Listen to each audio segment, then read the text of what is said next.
Hello friends, मैं सुनीता त्रिपाठी आज आपसे पेरेंटिंग पर बात करूंगी कि क्यों आखिर कुछ बच्चे आजकल अपने पेरेंट्स को अपना दुश्मन मानने लगे हैं। तो इसके लिए पेरेंटिंग ही जिम्मेदार है, हमारी गलत पेरेंटिंग। बहुत ज़्यादा बच्चों पर रोक टोक करना, अगर पेरेंट्स बच्चे से बहुत ज़्यादा रोक टोक करते हैं उनसे, तो बच्चे इरिटेट होते हैं, जिससे बच्चे अपने पेरेंट्स के अगेंस्ट हो जाते हैं। और बच्चों को की हर गलत सही जिद को पूरा करना। क्या होता है कि जब बच्चे छोटे होते हैं तो माँ बाप लाड प्यार में क्योंकि उनको टाइम तो दे नहीं पाते हैं, तो उनकी हर गलत सही डिमांड को पूरा करते रहते हैं। और जब एक बार वो उनकी किसी डिमांड को पूरा नहीं करते हैं तो ये बात बच्चे बर्दाश्त नहीं कर पाते हैं और अपने पेरेंट्स के ही अगेंस्ट हो जाते हैं। और इसके साथ ही जो है बच्चों को मारना, जब हमने देखा है आमतौर पर जब बच्चे 7-8 साल के होते हैं उस समय जो पेरेंट्स होते हैं वो अपना गुस्सा बच्चों पर उतार देते हैं, कोई गलती करने पर उन्हें मार पीट देते हैं, जिसका कि बच्चों के कोमल मन पर इसका बहुत बैड इम्पैक्ट पड़ता है। उस समय तो बच्चा क्योंकि कमज़ोर होता है तो रिटेलिएट नहीं कर पाता है, लेकिन आगे चलकर वह उसके मन में इन फ्यूचर ये अपने पेरेंट्स के लिए ये निगेटिविटी बनी रहती है। और इसके साथ ही जो है हेलीकॉप्टर पेरेंटिंग करना, जैसे कि हम जब बच्चा छोटा होता है तब तो हम उसकी हर चीज़ में हमारा दखल होता है पेरेंट्स का, लेकिन जब बच्चा बड़ा हो जाता है, टीन एज में पहुंच जाता है, तब भी हम उसी तरह बिहेव करते हैं। और उसके फ़ोन को चेक करना, उसके सोशल मीडिया अकाउंट को चेक करना, अगर वो अपने फ्रेंड्स के साथ कहीं बाहर जा रहा है तो वहाँ भी उसके ऊपर नज़र रखना और बार बार फ़ोन करना, इससे जो है बच्चा इरिटेट हो जाता है और वो अपने पेरेंट्स से के अगेंस्ट हो जाता है। और बच्चे को कंपेयर करना, जैसे कि पेरेंट्स जो होते हैं वो रिश्तेदारों के बच्चों के साथ या अपने नेबर के बच्चों के साथ अपने बच्चों को कंपेयर करते हैं और उनको ऊंचा दिखाते हैं दूसरों के बच्चों को, और अपने बच्चे को हमेशा नीचा दिखाते हैं। तो इससे बच्चा जो है अपने पेरेंट्स के अगेंस्ट हो जाता है। और इसके साथ ही बात बात पर बच्चे को क्रिटिसाइज़ करना, कभी कभी ऐसा होता है कि पेरेंट्स जो उनके घर में कोई रिलेटिव आया है या कोई बाहर वाला आया है या बच्चों के दोस्त आए हैं तो उनके सामने ही अपने बच्चों को क्रिटिसाइज़ करने लगते हैं, जिसका कि बच्चे पर बुरा असर पड़ता है और वो अपने पेरेंट्स को अपना दुश्मन समझने लगता है। तो इससे क्योंकि अब जो है ज़माना बदल गया है। पहले बच्चे जो होते थे उनके अंदर इतना ईगो नहीं होता था। अगर बच्चे को एक थप्पड़ मार भी देते थे, पेरेंट्स डांट देते थे, तो बच्चा उसको अपने दिल पर नहीं लेता था। लेकिन क्योंकि अब मीडिया और सोशल मीडिया का बहुत ज़्यादा एक्सपोजर हो गया है, जिससे बच्चों की सेल्फ इस्टीम, सेल्फ ईगो जो है उनका वो बहुत बढ़ गया है, जिसके कारण अगर उनको पेरेंट्स थोड़ा सा भी डांट देते हैं तो कहीं ना कहीं उनका ईगो हर्ट हो जाता है और वो अपने पेरेंट्स को ही अपना दुश्मन समझने लगते हैं। तो क्योंकि ज़माना बदल गया है तो हमें अपनी पेरेंटिंग की स्टाइल भी बदलनी होगी। इसके लिए ज़रूरी है कि हम अपने बच्चे को गलती करने पर उसको प्यार से समझाएं, क्योंकि बच्चे जो होते हैं उनके लिए सबसे बड़ा रोल मॉडल उनके पेरेंट्स होते हैं। तो अगर बच्चे को हमें कोई बात सिखानी है तो हमें खुद अपने बिहेवियर में वो चीज़ लानी होगी। अगर हम बच्चे को सिखाते हैं कि गुस्सा ना करो, शांत रहो, अपने से बड़ों की रिस्पेक्ट करो, तो हमें खुद भी अपने बिहेवियर में वही करना होगा। घर में सभी लोग एक दूसरे की रिस्पेक्ट करें, एक दूसरे से कायदे से बात करें, शांत रहें पेरेंट्स। और साथ ही अगर आपके घर में आपके बुजुर्ग पेरेंट्स हैं तो जो बच्चे के पेरेंट्स हैं वो अपने भी पेरेंट्स की रिस्पेक्ट करें, उनके साथ अच्छा बिहेवियर रखें। तो बच्चा जो देखता है वही सीखता है, तो आगे चलकर बच्चे भी अपने पेरेंट्स की भी रिस्पेक्ट करेंगे, उनके साथ अच्छा बिहेवियर रखेंगे।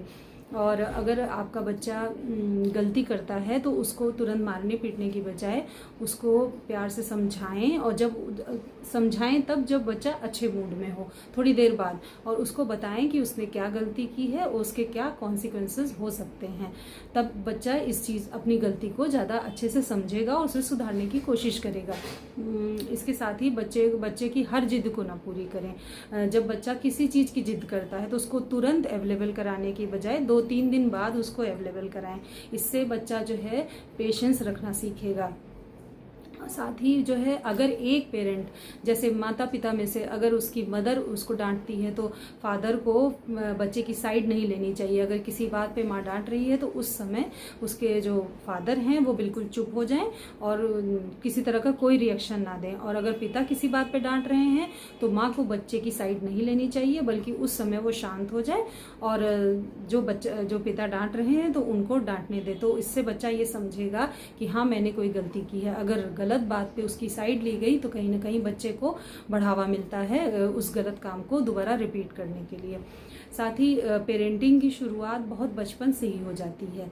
तो बच्चा जब आपका बहुत छोटा हो, जब 3-4 साल का हो, उस समय उसको जो है रात में सोते समय मॉरल स्टोरीज सुलाने की आदत डालें। जब आप मॉरल स्टोरीज उसको सुनाते हैं, क्योंकि बच्चा रात में जब होता है सोने के टाइम पे तो उसका माइंड बिल्कुल पीसफुल होता है, और जब वो मॉरल स्टोरीज जब वो रात में सुनेगा तो कहीं ना कहीं ये बातें उसके सबकॉन्शियस माइंड में जाएंगी, और जो भी आपकी मॉरल स्टोरीज से जो भी वो वैल्यूज सीखेगा, जो अपना कल्चर सीखेगा, वो उसके लाइफ लॉन्ग उसको फॉलो करेगा, और ऐसे बच्चों के बिगड़ने की संभावना बहुत कम होती है। इसके साथ ही अपने घर का माहौल अच्छा रखें। कभी भी पेरेंट्स जो है बच्चे के सामने लड़ाई झगड़ा ना करें, इसका बच्चे पर गलत असर पड़ता है और बच्चा अपने पेरेंट्स के अगेंस्ट हो जाता है। साथ ही जो है अगर आपके टीन एज के बच्चे हैं तो उनको फिजिकल एक्टिविटी ज्वाइन कराइए, और साथ ही कोई स्पोर्ट्स ज्वाइन कराइए। अगर आपके घर के पास पार्क है तो उसको अपने दोस्तों के साथ खेलने के लिए भेजिए, क्योंकि जितना बच्चा फिजिकल एक्टिविटीज़ में, स्पोर्ट्स में इन्वॉल्व होगा, उसकी एनर्जी जो है राइट डायरेक्शन में जाएगी, क्योंकि टीन एज के बच्चों में एनर्जी का लेवल बहुत हाई होता है, और अगर वो राइट डायरेक्शन में चैनलाइज ना किया जाए, अगर वो गलत डायरेक्शन में चली जाए तो कहीं ना कहीं वो बच्चे के लिए डिस्ट्रक्टिव हो जाती है, और बच्चा जो है गलत रास्तों पे भी जा सकता है, उसकी आदतें बिगड़ सकती हैं। और तो इन जो इस तरह, और साथ ही मेरा ये भी कहना है पेरेंट्स से कि अपने बच्चों के दोस्त ना बने, बल्कि अच्छे माता पिता बने, एक प्रॉपर गैप मेंटेन करके चलें, अपने आप को इतना ओपन रखें कि हर बात बच्चा आपसे शेयर कर सके।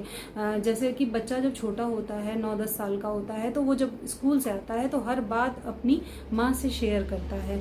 तो अगर वो कोई गलती करके आया है और अगर आपसे शेयर करता है तो आप उसे डांटे फटकारे नहीं, बल्कि उसको शांति से समझाएं कि ऐसी गलती दोबारा रिपीट ना करे। और अगर आप थोड़े स्ट्रिक्ट भी हों तो कहीं ना कहीं बच्चे को यह एहसास जरूर कराएं कि आप उसके सपोर्ट में हैं, उसके साथ हैं, और उसको ये बताएं कि तुमने ये गलती की है और आगे से ये गलती रिपीट मत करना। तो इस तरह से बच्चा जो है इन फ्यूचर भी आपसे अपनी सारी बातें शेयर करेगा। तो इन सारी टिप्स को जो है फॉलो करके आप अपने बच्चे को बिगड़ने से रोक सकते हैं। मारना पीटना सोल्यूशन नहीं होता है। आप अपनी शख्सियत को ऐसा बना के रखिए कि अगर पेरेंट्स, आप एज अ पेरेंट अगर आप बच्चे को घूर कर भी देख लें तो बच्चा समझ जाए कि मुझसे कुछ गलती हुई है और मेरे पेरेंट्स मुझसे नाराज हैं। तो इन टिप्स को फॉलो करके आप जो है अपने बच्चे को बिगड़ने से रोक सकते हैं और उसकी लाइफ को अच्छा बना सकते हैं। तो मेरा ये वीडियो आपको कैसा लगा कमेंट सेक्शन में ज़रूर लिखें। मेरे वीडियो को लाइक करें, मेरे चैनल को सब्सक्राइब करें, और नेक्स्ट वीडियो में मैं आपसे किसी और टॉपिक पे बात करूंगी। Till then, good bye.